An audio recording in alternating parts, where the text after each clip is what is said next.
Hello and welcome back, my dear students, once again to your YouTube channel. In today's video, I shall be discussing Julius Caesar Act 3 Scene 1. So, yes, this is the first video of your Class 10 syllabus, ICSE syllabus. So, without any further ado, let's get started. But yes, before I begin, let me remind you once again, if you find the videos helpful and interesting, kindly do not forget to give me a like and subscribe to my YouTube channel. It shall keep me motivated. Alright, so without further ado, let's get started. I am following this particular edition of your Julius Caesar, which is edited by Roma Gill, and Act 3, Scene 1, which is taking place Rome in front of the Capitol. In the previous scene, we've seen Brutus has gone to the Senate, or rather to the Capitol, and Portia had been increasingly anxious about how things have been unfolding at the Senate. So here we are at the Senate. Rome in front of the Capitol, a crowd of people, among them Artemidorus and the soothsayer. Flourish of trumpets. Enter Caesar, Brutus, Cassius, Casca, Decius, Metellus, Trebonius, Cinna, Antony, Lepidus, Popilius, Publius, and others. So a lot of people have come in.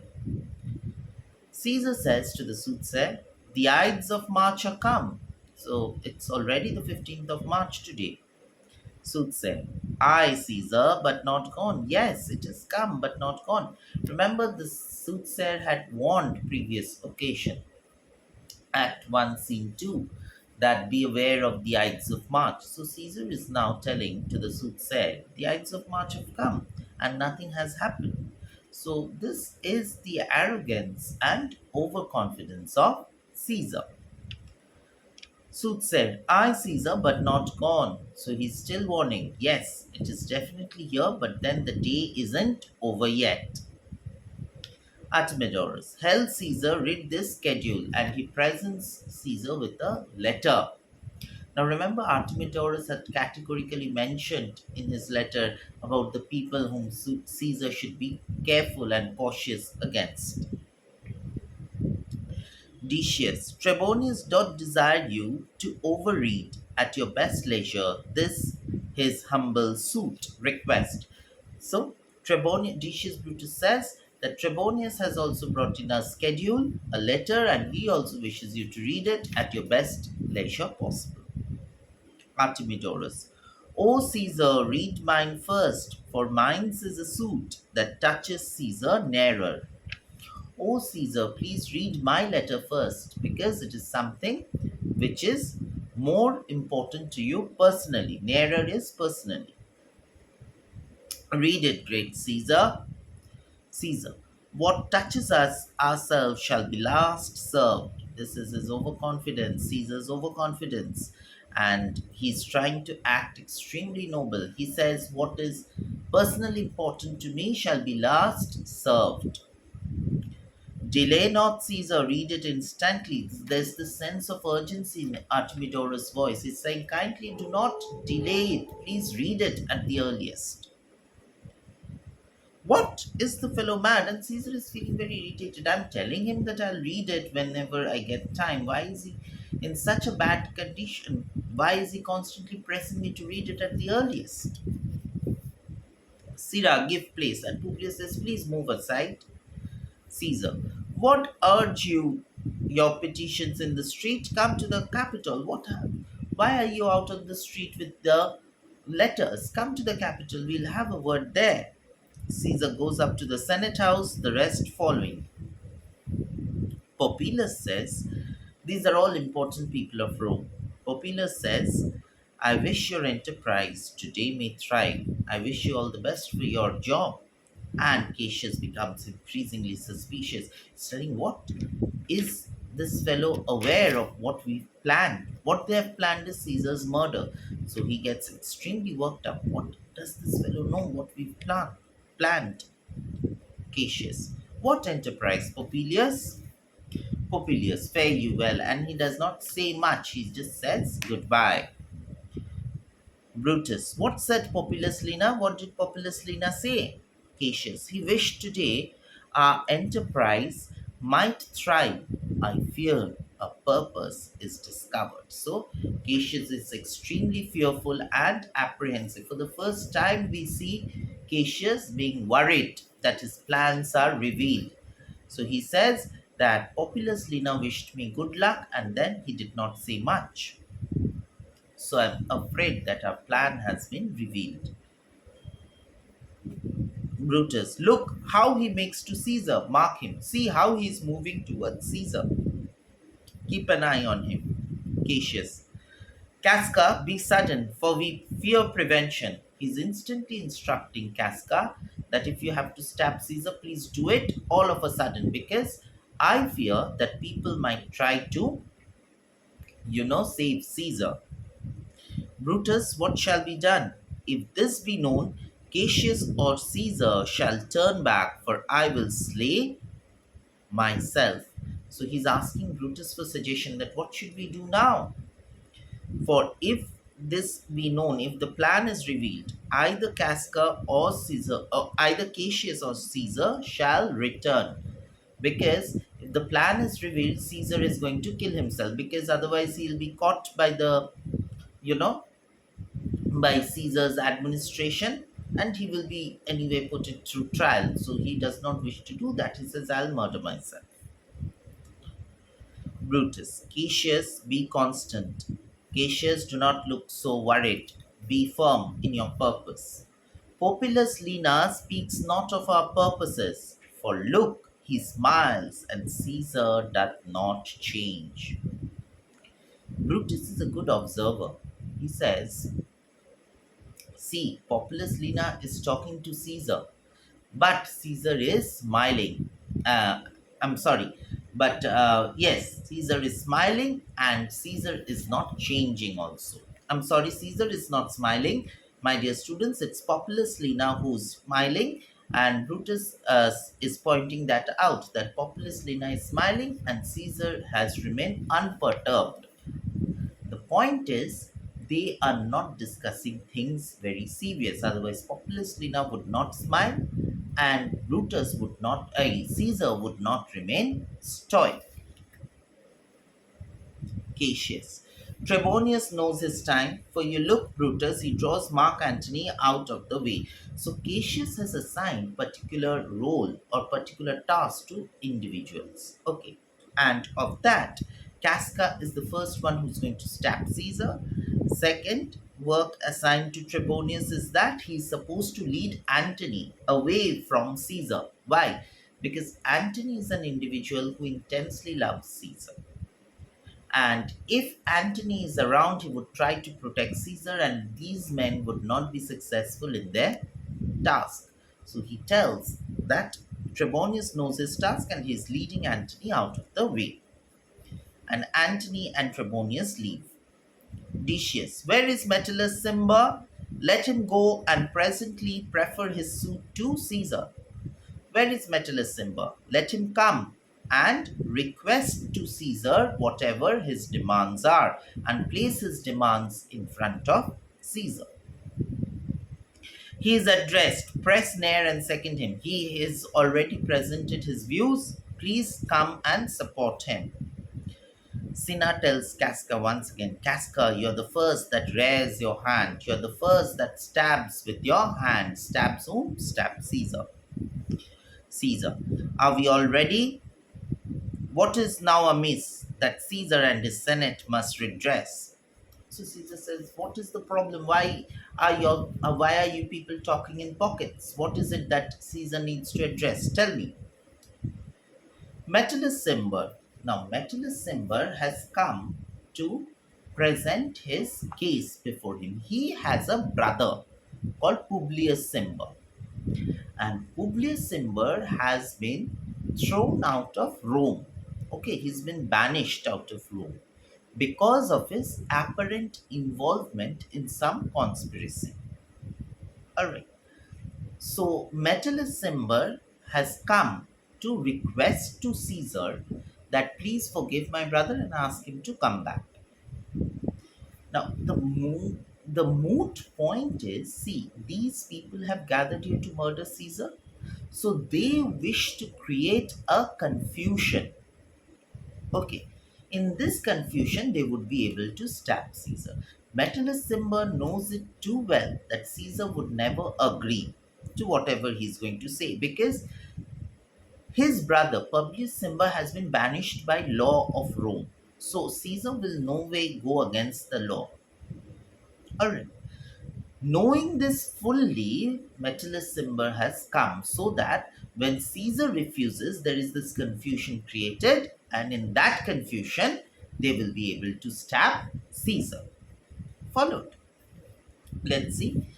Metellus Simba says, "Most high, most mighty, and most puissant Caesar." Puissant means powerful. Metellus Simba throws before thy seat a humble heart. So this is Metellus's flattery towards Caesar, and he kneels down. Caesar, I must prevent thee, Simba. I request you, Simba, do not do all of this. These couchings and these lowly curtsies might fire the blood of ordinary men and turn preordinance and first degree into the law of children. Is saying these kind of behavior, these kneeling, this offering of curtsies, all these things might incite or might excite people, but not me. It can, change the laws into some other futile things, but it is not possible when I am around. In other words, Caesar is telling that if you are trying to show that by kneeling in front of me and putting your thoughts right across in front of me, you will be able to change the law of Rome into that of a child's game, then you are mistaken, Simba. Be not fond, be not a fool, to think that Caesar bears such rebel blood that will be thought from the true quality with which melteth fools. I mean, sweet words. So here is a metaphor. Caesar is giving the metaphor of an ice cube. Okay. He says that if you think Caesar is someone who is who bears rebel blood, who bears disloyal blood. Why disloyal blood? Because by the rule of Rome, by the law of Rome, Publius Cimber has been banished. So if he is called back again, Caesar would be not following the rule of Rome, isn't it? So he would become a disloyal. So Caesar is telling that I am not a traitor. I am not a traitor of my motherland. I will not go against the law. All right. And he compares himself to that of an ice cube. He's comparing himself to that of an ice cube because he says an ice cube can melt, but Caesar will not melt by your flattery. I mean, sweet words. All right. I mean, sweet word, low crooked curtsies, and best spaniel fawning. Okay. So your lowliness, your humbleness, your humility cannot move me. For they are like best spaniel fawning. They are as cringy as the lapdogs. Spaniel is a lapdog, and base spaniel fawning refers to cringing like a dog. Thy brother, your brother, by decree is banished. By law, your brother has been banished. If thou dost bend and pray and fawn for him, I spurn thee like a cur out of my way.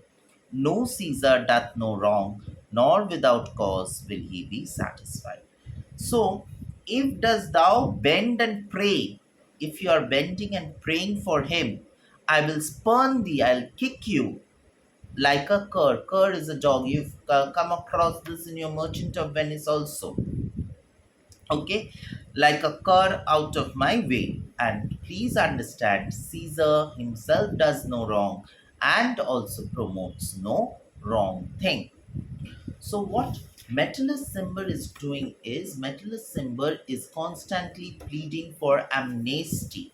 This is a new term, children. Please use it in your answer. Metellus Cimber is pleading for amnesty for Publius Cimber. The word amnesty means official pardoning of people convicting of political crimes. So probably Publius Cimber was involved in some political crime. He had been a part of a conspiracy against the king, and that is why he's been banished.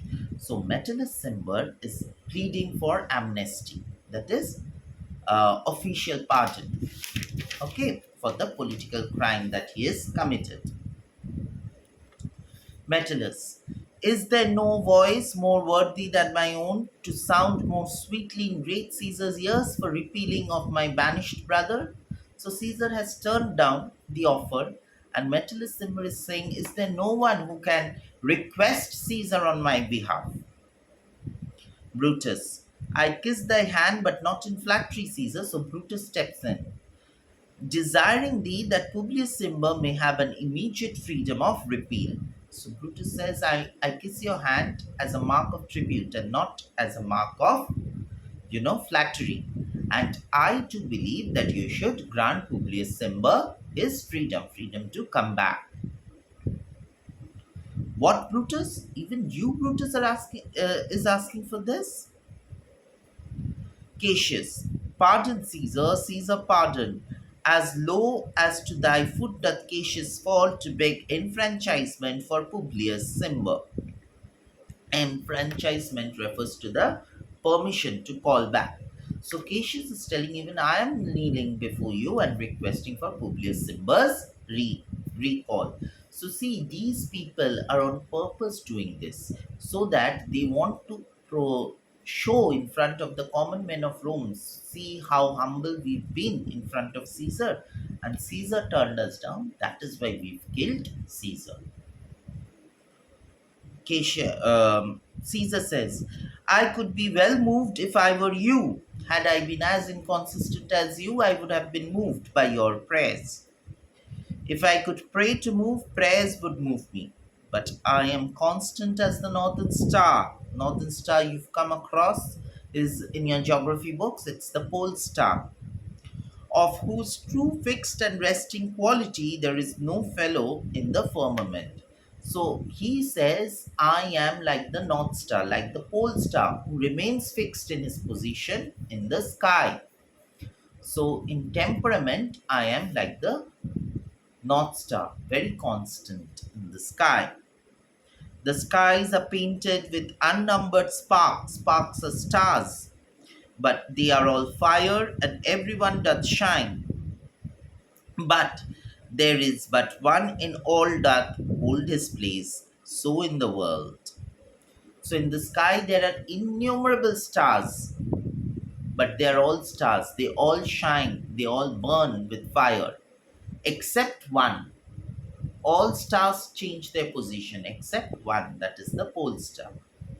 So similarly on earth also he says, it's furnished well with men, and men are flesh and blood and apprehensive, yet in the number I do know but one, that unassailable holds on his rank, unshaked of motion, and that I am he. So, like there are innumerable stars in the sky, yet one is different, like the pole star. On earth also, there are innumerable men, yet there is one man who is so different. Why? Because he is constant. He does not change his opinion no matter what. Even in this, that I was constant. Cimber should be banished, and constant do remain to keep him so. So Publius Cimber is to be remain banished, and he is not going to come back. Now, do you realize, children, how hollow these claims are of Caesar? Because on previous occasions also we've seen Caesar has been manipulated. He could not remain constant. When Calpurnia had a dream, she repeatedly coaxed Caesar to stay back, and after much cajoling, Caesar decided to stay back. But the moment Decius Brutus came in and provided a different interpretation of the dream, he was all ready to move out. Here also he's telling that he's not going to change his mind. He is very firm, he's very constant. But now soon, when he's going to go to the capital and he's going to be murdered, he's already in the capital, I mean, in a moment's time he'll be murdered. We will see how hollow his claims are. He says nobody can shake him, but soon he will be killed, stabbed, and he will fall on the ground, shaking the entire system of Rome. So that is the irony of all the hollow claims of Caesar. Cinna, O Caesar, Caesar, hence wilt thou lift up Olympus? Olympus is a mountain in Greece. Decius, great Caesar, Caesar, doth not Brutus bootless kneel? In other words, Brutus's prayers have been bootless, without any results. Casca, speak, hands for me. And they stab Caesar. So, amidst this confusion, all of them have been requesting Caesar. All of them have been pleading in front of Caesar, and Caesar had turned them down. Amidst this confusion, Casca stabs Caesar. Caesar, et tu Brute, the second stabbing by Brutus, then falls Caesar. So, et tu Brute means even you, Brutus. Caesar could never expect that even Brutus would stab him. So even you, Brutus, there's this sense of betrayal. There is sense of dishonesty. There's this sense of letting go, letting down. And Cinna cries out, Liberty, freedom, tyranny is dead. Run hence, proclaim, cry it about the streets. So freedom, freedom everywhere because the tyrant is dead. So they're proclaiming or they're projecting Caesar as a tyrant. Of course, we've seen that he had started developing shades of a tyrant. Brutus, people and senators, be not affrighted. So people have started moving around here and there. There is this absolute confusion and ruckus, seeing the king has been stabbed openly. And Brutus says, do not be scared. Fly not, stand still. Ambition's debt is paid. We have given ambition what it deserved. Why? Because Caesar was over ambitious and he tried to become a dictator. That is what Brutus says, and it has been duly paid. Casca, go to the pulpit, Brutus, and Cassius too. Brutus, where is Publius? Here, quite confounded with this mutiny. So, they are all confused with this sudden change of events. Stand fast together, let some friend of Caesar should chance. So Metellus says, let us all stand together, otherwise the supporters of Caesar might turn against us. Talk not of standing. Publius, good cheer. There is no harm intended to your person, not to Roman else. So tell them, Publius. So Brutus says, do not waste time by standing here. Please get the message across that we did not wish to harm anyone in person. It is for the general welfare of Rome. And leave us, Publius, lest that the people rushing on us should do your aid some mistake. And Publius, we request you not to stay with us because people of Rome, common citizens of Rome, might think that it is it is you who have sided with us. So you please go away. So see again, the common men of Rome are emerging as a very important character. Do so and let no man abide by this deed but we the doers. And Brutus tells that let no man should take the responsibility of whatever has happened except us. At this point of time enters Trebonius. Cassius asks, where is Antony? Trebonius tells, fled to his house amazed. Men and wives and children stare, cry out, and run as it were doomsday. Antony has run away to his house, and men and women and the children, that is, people in large, by and large, they have been running around in the street, all confused, crying and staring and running around as if it's the doomsday. Doomsday, the day of judgment, the day the earth is going to get over, finish, destroyed. Brutus, fates, we will know your pleasure that we shall die, we know. It is but the time and drawing days out that men stand up. So, very important line. Brutus says, we know that we shall die someday. and men only worry about when they will die and how long they can live. So, in constant fears.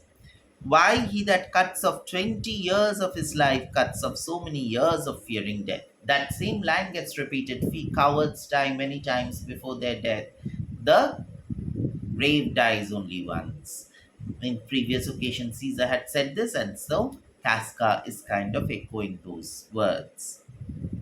All right, so we stop here for today when there is absolute confusion going on in Rome with the king being murdered openly. This is a pretty long scene, children. I will come up with the second part of the video very soon because this is a pretty heavy scene also, and it is very important also from your exams point of view. Around 300 lines, so I'll be back very soon with the second part of the video. Till then, take very good care of yourself, and if you find this video helpful, kindly do not forget to give me a like and subscribe to my YouTube channel. It shall keep me motivated. All right, take very good care of yourself, and goodbye.